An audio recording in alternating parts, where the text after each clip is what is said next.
difficult predicament indeed.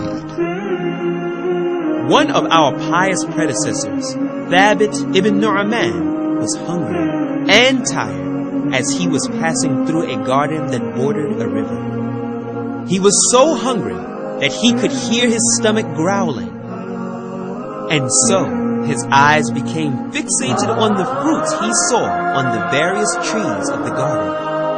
In a fit of desperation, he forgot himself and extended his hand to an apple that was within reach. He ate half of it and then drank water from the river. But then he became overcome by guilt. Despite the fact that he had only eaten because of dire need, he said to himself, "Woe unto me! How can I eat someone else's fruits without his permission? I make it binding upon myself to not leave this place until I find the owner of this garden and ask him to forgive me for having eaten one of his apples." After a brief search, he found the owner's house. He knocked on the door, and the owner of the garden came out and asked him what he wanted. Thabit ibn Nu'man said, "I entered your garden that borders the river, and I took this apple and ate half of it. Then I remembered that it does not belong to me, and so I ask you now to excuse me for having eaten it and to forgive me for my mistake." The man said, "On one condition only will I forgive you for your mistake." Thabit ibn Nu'man asked, "And what is that condition?" He said, "That you marry my daughter." Thabit said, "I will marry her." The man said, "But heed you this, indeed my daughter is blind, she does not see, mute, she does not speak, deaf, she does not hear." Thabit began to ponder over his situation. A difficult predicament indeed did he find himself to be in now.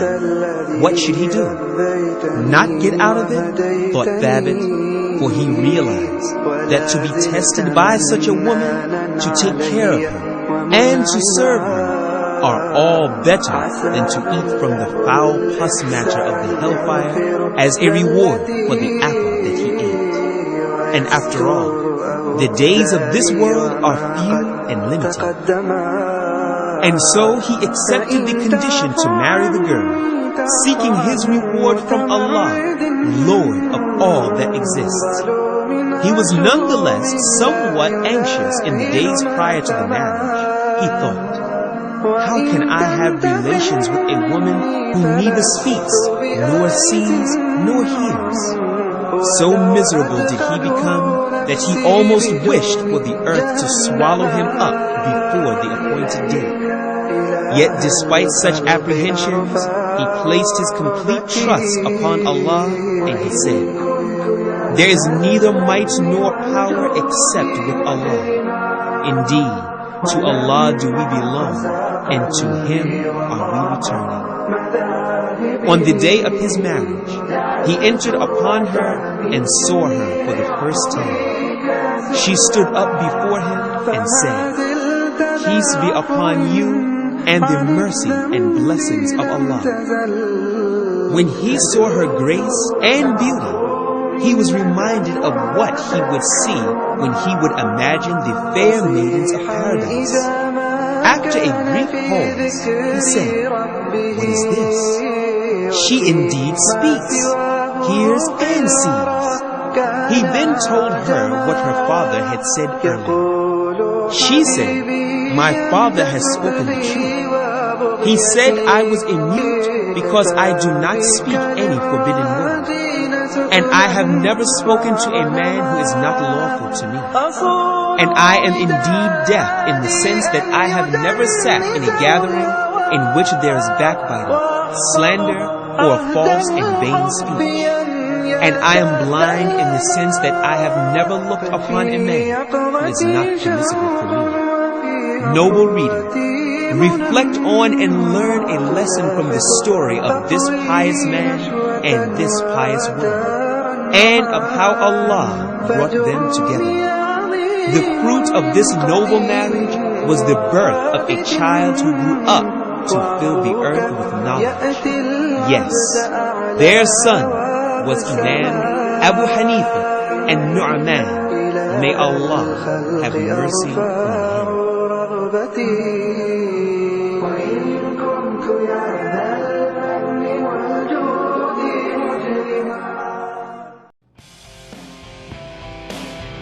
Won't you listen to reason? Will you open your eyes? To move over here to Ed in Austin. How are you? Hey, Hi. am I on? You're on the Yes. air. This is Matt and Hey, Beth. man, this is your buddy Ed, Matt. And I told myself I'm not going to call you again, but I'm still watching the show. And I just wanted to make one point about comparing the honor killing in Canada with the with Andrea Yates and the kind of stuff that sometimes goes on in the wacky side of Christianity. And that there is a difference in that the honor killings are political. They say their families are becoming Americanized, but that's really code words for liberal, more liberal. Sure. And that's not what really happened with Andrea Yates. I don't remember all the facts. I didn't say I did. I think she was more like mentally ill and more one of those things like it's a wicked world and my kids can't go to hell or whatever kind of thing, which is kind of insanity. How is that different from a Muslim who thinks that this is a wicked world and it's wicked for his daughters to become more westernized? Well, there is a little bit of a parallel there. But That's it. That's all I was saying. Yeah, but with the Islamic thing, and I'm not going to bash Islam because I know there are a lot of progressive Islamic people who are afraid to speak out, basically, because of the violence inherent in fundamentalism. And but I think it's just a little bit, there is a big difference. There's not, I think I've made my point already, and I've called before, and I do feel like that I disagree with you on the issue of that progressive religion somehow encourages fundamentalist religion. What it does, I didn't say encourages. Well, you said that in the past. Okay, well then let me correct it. Beth, go ahead. It shields it. What is that? It legitimizes it. It serves as a legitimizer and a shield for it because guess what? The crazy fundamentalist, snake-handling Pentecostal in the woods of North Carolina uses the exact same Bible that the gay church in San Francisco uses. They appeal to the same God, the same world model of reality with regard to sin and all these things. And No, so I the don't agree with most... that at all. You don't agree to that? No, I think there's basically Have they got two a different worldviews, Bible? and one is to make it as brief as possible. There's a worldview that we're evolving, that we're moving forward, and what Jesus may have called the kingdom come, which is something entirely on earth. And then there's this worldview that it's really not a worldview, except it's an anti-evolutionary belief that we have to be stagnant, that everything has to remain the same, that the Bible has to mean the same thing today that it meant 2,000, 4,000 years ago, whenever those stories were told. It's actually worshiping of words. So you've evolved beyond the Bible? Sorry, what? You've evolved beyond the Bible? I have evolved beyond the Bible. Well, I could. I think that's probably likely at some point. Then why are they still calling themselves Christians and still using certain parts of the Bible?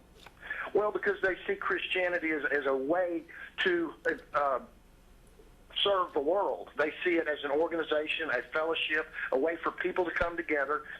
And for one thing, it gives, it pulls the, it gives the fundamentalists an option, alternatives to some of their wackier, old-fashioned beliefs, which may have been useful beliefs 200, 300, 400 years ago, but today they're antiquated and they're outdated and they're not as useful as they used to be, or they've actually become harmful and abusive.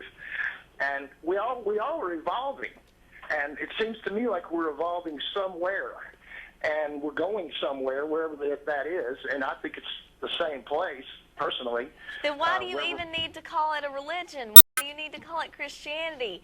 Just Because- evolve out of it. Just Because throw I it mean, away.